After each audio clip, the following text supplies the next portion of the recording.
Today we're going to make a flourless chocolate cake that has a silky smooth chocolate ganache on top. The cake is rich and decadent and also gluten-free. So this cake is what's called a separated egg foam, which just means that it's leavened by eggs and you're going to separate and beat the yolks and the whites independently. So step one, first thing that I like to do is get my chocolate melting. And this recipe is super easy. I just have 60% chocolate here, and then I'm gonna put some butter. I also, at this point, like to go ahead and add my salt, and also my cocoa powder. But this kind of keeps it from clumping as much. So I've got all of those things ready over here. I'm gonna put them on top of what's called a bain-marie, which just means that we're gonna melt gently our chocolate over a bit of simmering water. I'm going to zest a lemon into my sugar. The reason I like to zest lemons into sugar is because the sugar will pull out those oils in the lemon, which is what actually gives it the flavor. I just get in there with my fingers and kind of rub it into the sugar a little bit. It's a tiny bit messy. So while our chocolate continues to melt, we are going to whip our egg whites to stiff peaks. So we're just going to beat these egg whites to a stiff peak. I'm not a huge fan of washing extra dishes, so I'm going to use the same bowl to whip my egg whites and then make my final batter. Definitely keep an eye on your chocolate. You really just want to heat it just until it melts, because you want it to cool just a touch before we actually add it to the eggs. And as soon as you don't see any more butter, take it off the heat.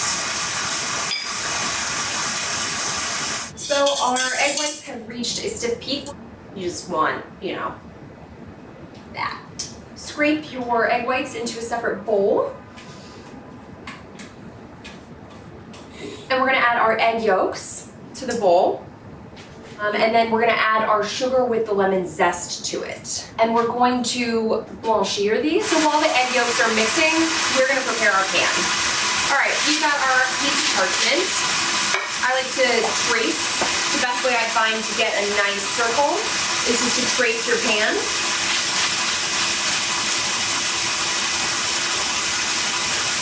So we're gonna prepare our pan with not only a parchment circle that we just cut out, but also cornstarch. So this will help release the chocolate cake from the pan. So give it a generous spray. Place your parchment circle in the bottom. Spray the bottom. And then take your cornstarch and put just a teeny bit in the bottom of your pan. And then you're going to tap it around, right? You're trying to coat all of the sides. And then I've got another piece of parchment down here just to kind of catch my cornstarch, because you don't want all of that, those chunks of cornstarch in here. You really want to smack it down. You see how it's just beautifully coated on the inside with just a light dusting, and all that extra cornstarch came out? That's what you want. Our egg yolks now are very light in color. See that? How they're very light. Now we're gonna add pretty much the rest of our ingredients. So I have it on like medium speed. I'm gonna take our chocolate mixture, which has cooled a little bit, and we're gonna let it run in here. You do want it to be running because you don't want the warm chocolate to in any way cook your eggs. We are going to add the rest of the sugar.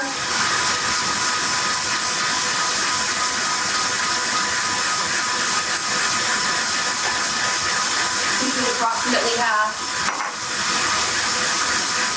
I'm going to add the vanilla extract. And now we're going to add our hazelnut flour. Turn it down just a little bit. Don't add it all at once. It's a lot. Okay, so we're ready to combine our final batter. Get all of the chocolate off of that whisk. So egg whites, when they sit and they're not stabilized at all, like these are not, they do kind of start to fall a bit. So I like to give these an extra little whisk right before I mix them into my final batter.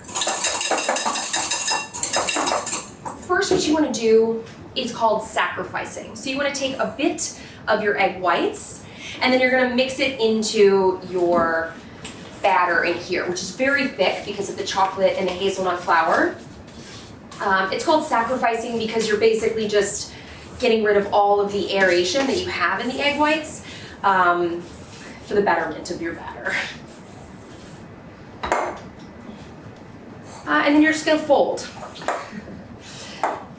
It's a thick batter, and the egg whites are, well, they are what they are. So you're going to kind of have to, you know, work with it a little bit. So you just want to mix until there's no more egg whites, no streaks of egg whites. Perfect. So now we're going to take this and put it in our prepared pan. Put it in there. So you can spread this out with an offset, like a small offset like this.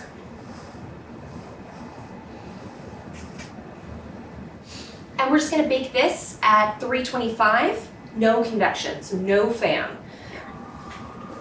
So it's been 30 minutes, and we're just going to test and see if the cake is done. This is the cake tester.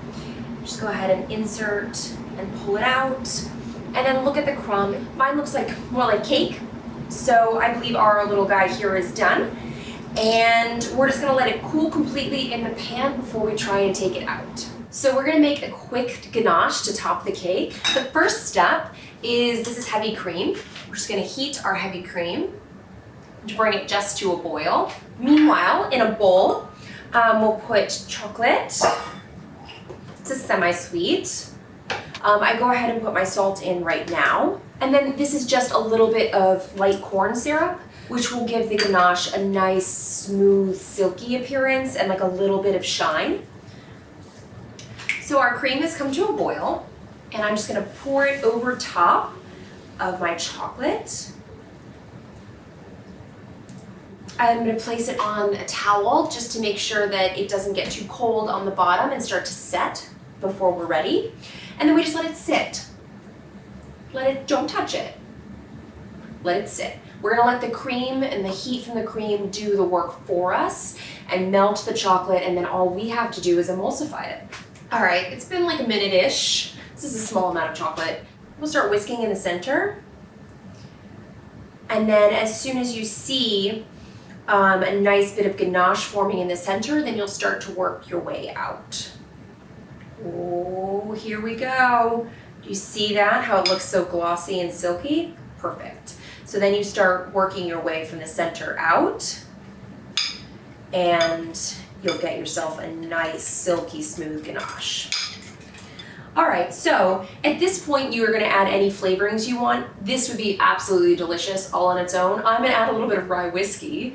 So we're gonna go ahead and add it all at one time, and then whisk from the center, just like you did before. You see that? You see that beautiful ganache? So we'll set this aside to cool, and we will unmold our cake. Run an offset or a knife around the edges.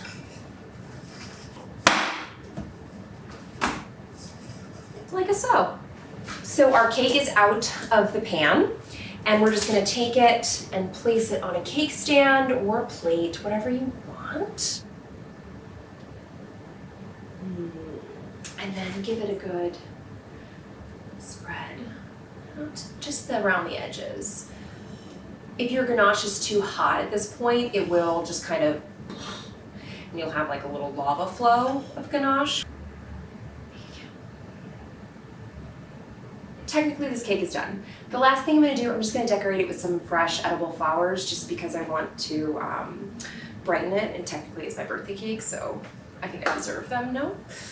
When I am doing flowers like this, I'll start with the biggest ones, and then I'll work my way up smaller.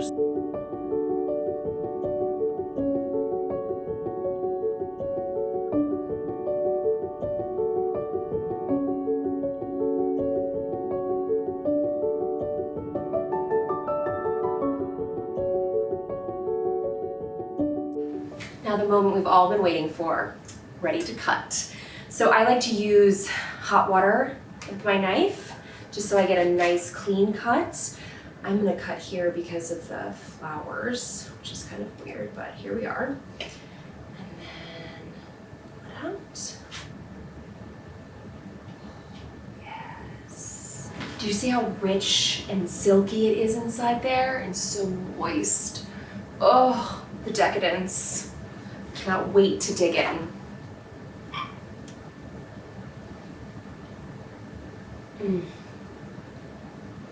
It's heaven. Like a little bit chewy and just the right amount of sweet and super chocolatey and rich, with like hazelnuts and a hint of lemon from the lemon zest. It's divine.